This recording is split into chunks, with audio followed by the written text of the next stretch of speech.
Hi everyone, welcome to today's video. My name is Dr. Ray. I'm a small animal general practitioner here in the United States of America. I am taking today to walk you guys through my recent adventure at the AVMA conference, which was held in Washington, D.C. this year. So for those of you that are not familiar with conferences and why people or veterinarians in particular go to conference, veterinarians are required by law, each state is different, how many hours they have to get every year after they graduate to continue their education so that they don't stay like stale or stagnant in the past. And so these continuing educational seminars are a requirement. You have to do so many hours. Every state is different. And then you turn them in so that you can renew your license and stay active. There are kind of rules and regulations each state does differently as to how many you need and how they can be taken. Here in Florida, I believe you have to have 30 at a minimum every renewal cycle, which is every 2 years. And so of those 30 hours, we are required to take some laws and safety and pharmacy type courses that help us stay up to date on new pharmacy laws. We also have to take so many hours that are in person, and so you can't do all of them virtual. You do actually have to go physically to take some of the hours, so they're not all digital. You can interact. You actually have to be able to interact, ask questions, and kind of have a group setting there. And there are requirements on how many you can do for non-medical type topics. And so you can go and do some management topics, team building topics, mental health topics, but those are very limited. The majority, I think it's like 15, well, even more than, I think like 5 of them can be non-medical, and the rest can be or need to be actual medical updates. And so you can do that all kinds of different ways. There's different seminars, an hour here, an hour there. But the easiest way to do it, and the way that I like to do it, is I like to go to the conferences, because the conferences have the specialists there. It's usually up-to-date information. You can learn new and advanced techniques, and you can just stay current. And so I enjoy going to the conferences. A lot of times they're in cool destinations, so I'll take my family like I did on this one, and they can kind of have a mini vacation while I'm doing conference. I am a lifetime learner. If I could have stayed in college and just read books and learned my entire life, I probably would have. So when I go to conference, I always totally geek out and I accumulate as many hours as possible. So often I way surpass the minimum requirement. And so that's kind of what we did. As far as the hours go, because I know we talk a lot about accreditation and validity of certifications and things like that, every continuing education course you do that is qualified to go towards your license renewal does have to be approved. It's a process called RACE approval. I don't really remember what RACE means anymore, but you can't just go take any Joe Schmo class where someone is teaching information that's maybe fringe or not accurate. And so all the courses that I took are RACE approved, meaning they are validated, they are up to date, the information has been certified, and I believe it's the AVMA that does that. The American Veterinary Medical Association does a certification for the courses that I took. And so it was a 5-day conference, and it was in Washington, D.C. I live in Florida, and so I do have some pictures that I will sprinkle in here for you guys that enjoy a fun family slideshow. But basically, the conference was Friday, Saturday, Sunday, Monday, Tuesday. Tuesday was a half day. And so we boarded the train. I have a little fear of flying, and so I do fly, but we thought it would be fun to try something different. And so we actually took the Amtrak train from Florida to Washington, D.C., which was an amazing experience. And so I have some pictures of us in the train station. The amazing thing about the train station is you don't have to get there like 2 hours early like you have to get normally when you fly anywhere. So basically we got on the train at 10 p.m. at night on Wednesday, and we just literally walked in 10 minutes before the train left and had our baggage. You can check your baggage.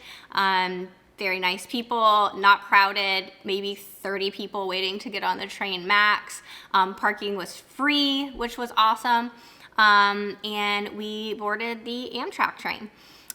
We boarded at 10 p.m. at night because the train we took was the sleeper train, and that was really interesting to say the least. And so what a sleeper car is when you get on the train, you go directly to a little cabin. So like if you remember the movies like Harry Potter where they have like their little closed cabin, that's what it was. And we had 2 of them because we had 4 people. And so 2 people, me and one of the kids stayed in one cabin, and my husband and the other stayed in the other cabin, and they were right across from each other, and they were just separated by a small walkway. And so the door is actually fully closed and have curtains and everything like that, so it's completely private. It was actually surprisingly quiet. I couldn't hear anybody else, any neighbors on the train talking or anything like that. It was completely quiet. And when we got in there, the beds were already down. And so it's a very small bed. It's like a super skinny twin bed, but it is a bed, and the beds were already down. The pillows were already there. They had, linens. They were sealed so that you knew that they were clean, and the beds were already down. And basically we could just lay down. And so you get on the train at 10 p.m., you go to sleep in your little sleeper bed, and when you wake up in the morning, you're more than halfway where you have to be. So the train ride left at 10 p.m. on Wednesday. It was supposed to arrive in Washington, D.C. at the main station at 3 o'clock on Thursday. But there were some delays, and I think we ended up getting there like at 4:30. But that was no problem because you wake up in the morning, you've had a pretty decent night's rest. I will say it took a little bit of getting used to because the train does rock like that. It's, if you've ever been on a boat, it's similar to that kind of like feeling. The horn does toot every once in a while, and every once in a while there was like a rough spot that kind of bumped me a little bit. But all in all, it was better than a car ride, and if you're scared of flying, it was better and less stressful for me personally than flying. So, you wake up in the morning, meals are included, so you go to the dining car, or they can bring it to your little car, and you have breakfast, and the breakfast was really good, and I have a picture of that. You can have coffee, and you have your breakfast in the dining car. While you're doing that, they take the beds, and they can put them up, and then you have 2 chairs, one facing each other, and a huge picture window. So, so we had breakfast, we went back to our room, I did some editing on videos and, fun things on my computer. They have Wi-Fi, so you can watch movies, you can read a book. And then they had lunch, so we had lunch on the train, and then in just a few hours, we were there at the main station in Washington, D.C. And so Washington, D.C. was a great venue, I think, because in the train station, you could automatically get on the metro, which is their subway. The subway takes you within walking distance to the hotel, and then the hotel was walking distance to the convention center. And so that's kind of how we got there. Now, my husband had the kids most of the days, obviously, because I was in conference, and so he did all the fun sightseeing things. The metro took them everywhere. They went to the Lincoln Memorial. They went to the Washington Memorial. They did all the touristy Smithsonian. They did all the touristy things while I was in conference, and then they did attend the exhibit hall with me on one day. So in conference, and let me grab my phone so I can tell you kind of the lectures that I went to, because we're going to be going through them. I had a lot of requests that I share some of this information, so we're going to be hopefully going through, and I'll try to make it as accessible and understandable for all audiences, but some of the information may be a little bit maybe above some of you guys, and I don't mean to be doing that on purpose. It's just some of the information does kind of have a prereq that I know you guys don't have. So let me grab my phone, because they have a little app that helps you keep track of all your CEs and take notes and things like that. And I'll just give you a rundown of some of the lectures, not all of them, but some of the lectures that I took. So on Friday, started super early at 8 a.m. They actually did have breakfast in this lecture, so it was nice.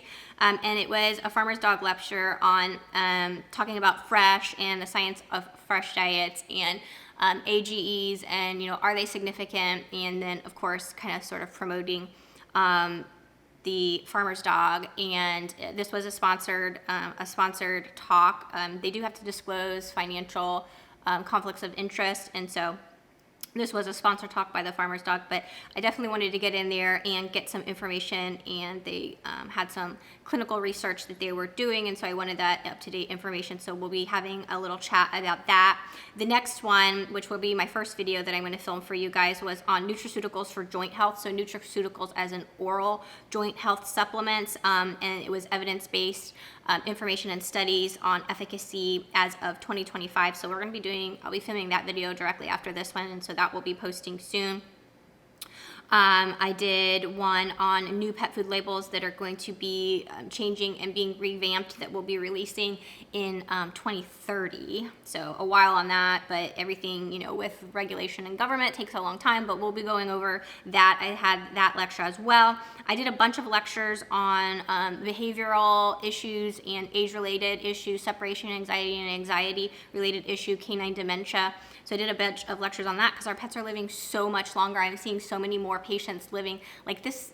Yesterday I had an 18-year-old dog come in for an annual and like a couple that were in the teens. And so our patients are living much longer. And so I needed to become a little bit more familiar with age-related diseases. So I went to a couple on that.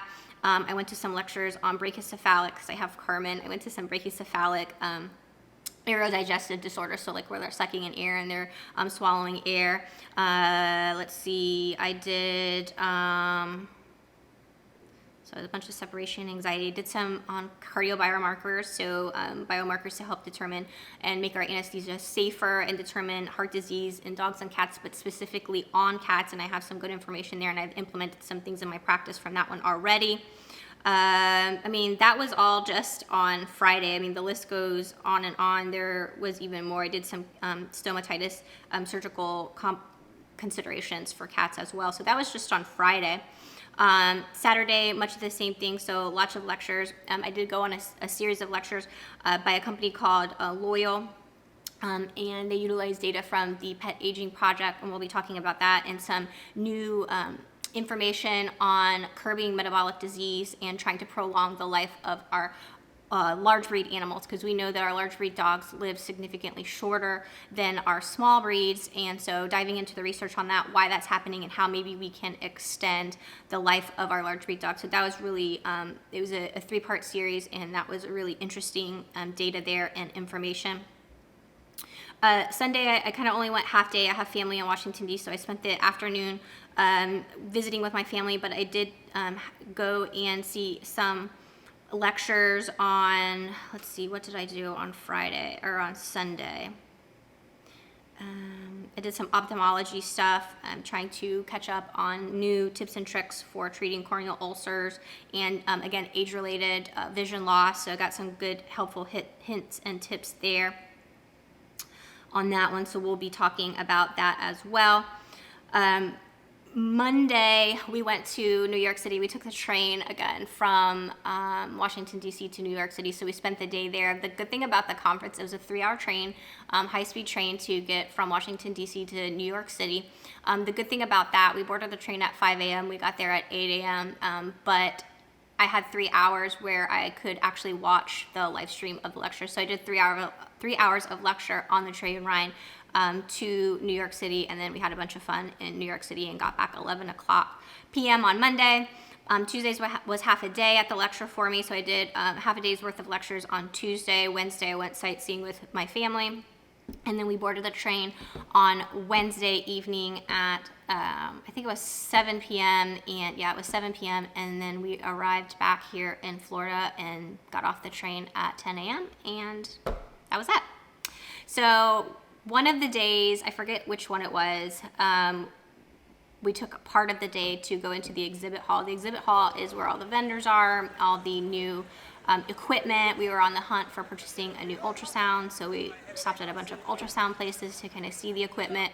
And then they did an amazing job this year because 80% of the profession is women, so a lot of us bring our kids to these conferences, and they did an excellent job at all the booths having little activities for the kids. So my kids had a blast going around and collecting a bunch of giveaways for you guys. I don't know how many. I've got a bunch of bags, so we'll be giving them away. I'll insert, Instagram, I showed some pictures of it, but we'll insert some pictures here of all the fun, swag that I got that I'm going to share with with you guys in some of the upcoming videos. So we had a good time in the exhibit hall, checking all that out, learning about new products, and getting some deals on show specials and stuff on some equipment that we needed. So that's what conference is. It's a lot of learning. It's a lot of fun if you want to spend time doing some of the extra activities and meet and greets. But usually I get there in the morning and I just sit and lecture all day long, because I really do enjoy that. So 8 a.m. to 5 p.m. just getting my learn on, and we're going to be going over those things hopefully in the next few videos. So hopefully you will enjoy that and you will join me on this little AVMA update journey. I still have access to the lectures for an entire year, so I will, any trip that I'll go on, anytime I'm in the car that I can have Wi-Fi, I'll be continuing to do some lectures, you know, and keeping you hopefully up to date on information that you guys find useful. So please, please, please, if you are not, subscribe and ring the bell, because you want to be notified when we have our upcoming lecture series. And so the lecture series is going to be kicked off with joint supplements, oral joint supplements, what's new, what works, what doesn't work, what should you be focusing on. And so you need to like and subscribe and hit the little bell so you can get notified. And we'll catch you guys next time.